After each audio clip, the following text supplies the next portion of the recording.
اللہ نے ان پر ایک وبا بھیج دی، جس طرح آج کورونا آیا ہوا ہے، اس طرح کی ایک وبا بھیج دی اور 24,000 انسان مر گئے۔ تو بائبل کی اس بات سے میں یہ سوچ رہا تھا کہ یہ جو وبائیں ہوتی ہیں،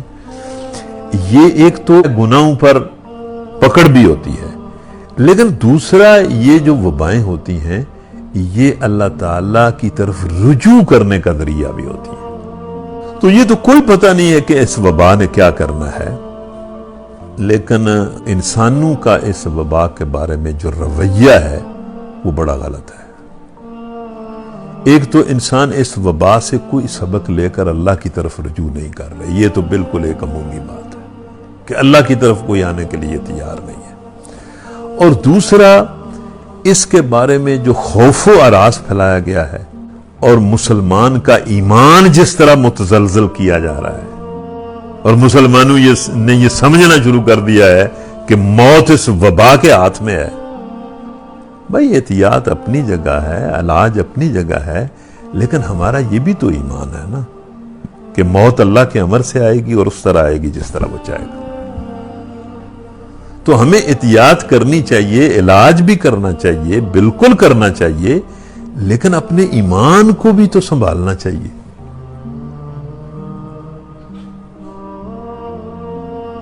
اگر ہم اس طرح اس سے خوف زدہ ہو جائیں گے اور ہمیں جس طرح خوف زدہ کیا جا رہا ہے، تو پھر تو بالکل ہی انسانیت برباد ہو جائے گی، ایمان بھی ساتھ جاتا رہے گا۔ تو ایک تو حوصلہ کرنا چاہیے، صبر کرنا چاہیے، اللہ تعالیٰ کی تقدیر کو تسلیم کرنا چاہیے، اس کے امر کو تسلیم کرنا چاہیے۔ اور یہ جو بہت بڑی خوشخبری نبی صلی اللہ علیہ وسلم نے دی ہے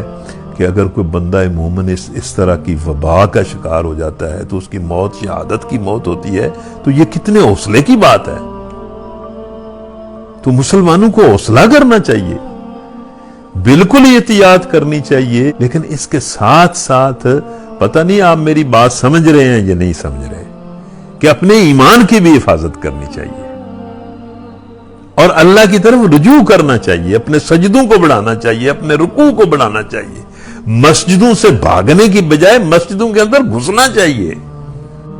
اللہ سے معافی مانگنی چاہیے اور اللہ سے عہد کرنا چاہیے کہ یا اللہ تو ہمیں بچا، ہم تیری بندگی کریں گے اور تیرے راستے میں جد و جہد کریں گے اور اپنے حالات کو بدلیں گے۔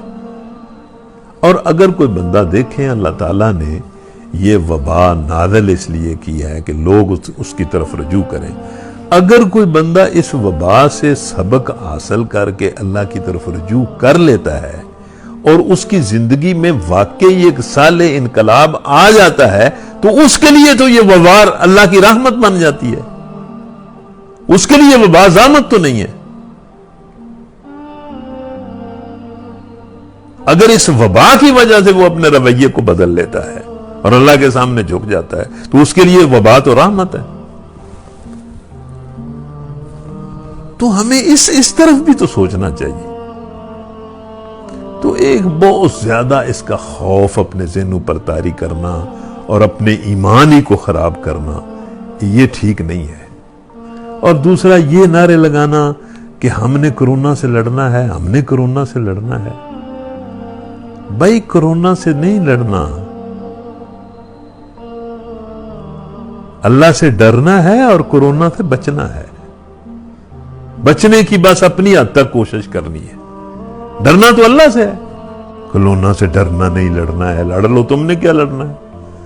تم تو اپنا بھی ایمان برباد کر رہے ہو اور امت کا بھی ایمان برباد کر رہے ہو۔ تو ایک تو یہ خوف جو ہے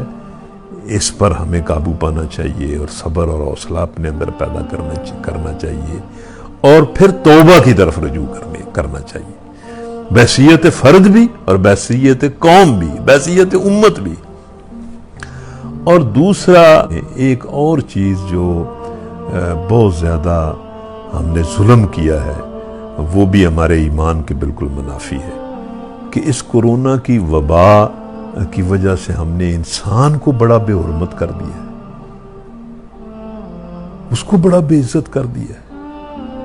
یہ کوئی ہمارا دین اجازت دیتا ہے کہ ہم اس طرح انسان کو بے حرمت کریں،